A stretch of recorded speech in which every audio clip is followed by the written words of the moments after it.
राधे राधे दोस्तों, आप सभी को मेरे यूट्यूब चैनल व्रत एंड पर में स्वागत करती हूँ। आज मैं आप सभी को आज सुनाने जा रही हूँ माघ मास की महत्तम कथा का 12वां अध्याय। 11वां अध्याय बहुत ही रोचक थी। 12वां अध्याय उससे भी रोचक है क्योंकि इसमें एकादशी व्रत कैसे करने से भी आपको उसकी पूरी पुण्य मिलती है। आइए जानते हैं, और किस तरह से अगर सटीक तरीके से करें वो तो है ही, जो आप वैकुंठ धाम पहुंचेंगे। अगर आप मतलब कैसे भी, जैसे कि आपने सुना होगा जो एक शिकारी ने बेलपत्र महादेव के ऊपर से मतलब कि अनायासक चढ़ाने के बाद भी उसके शिवरात्रि का व्रत पूर्ण हुआ था, उसी तरह एकादशी भी है। अगर अनायास भी आप कर लिया तो एकादशी का व्रत आपका पुण्य हो जाएगा। और ये कैसे होगा, यही यमदूत आज बताने जा रहे हैं।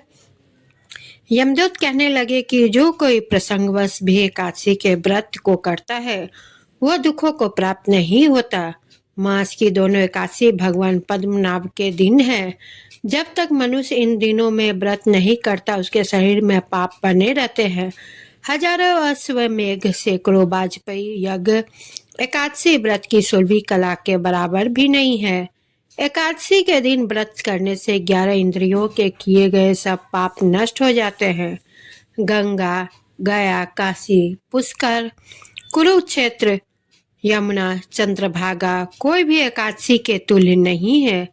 इस दिन व्रत करने से मनुष्य अनायास भी वैकुंठ को प्राप्त करता है।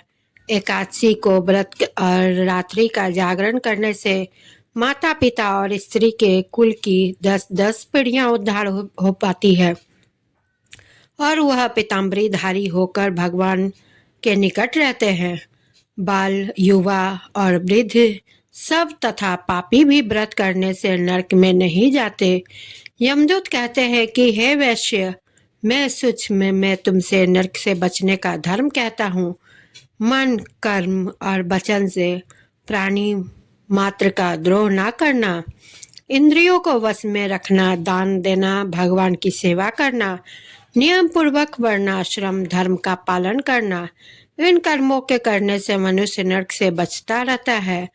स्वर्ग प्राप्त करने की इच्छा से मनुष्य गरीब भी हो तो भी जूता, छतरी, अन्न, धन, जल कुछ दान कर देते रहना। दान देने वाला मनुष्य कभी यम की यातना को नहीं भोगता तथा दीर्घायु और धनी होता है।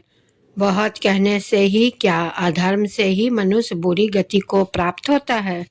मनुष्य सदैव धर्म के कार्यों से ही स्वर्ग प्राप्त कर सकता है। इसलिए बाल्यावस्था से ही धर्म के कार्यों का अभ्यास करना चाहिए। दोस्तों, आप सभी को मेरा यह 12वां अध्याय कैसा लगा कमेंट जरूर करना, लाइक शेयर करना ना भूलें और चैनल को सब्सक्राइब जरूर करें। इसी के साथ विदा लेती हूँ।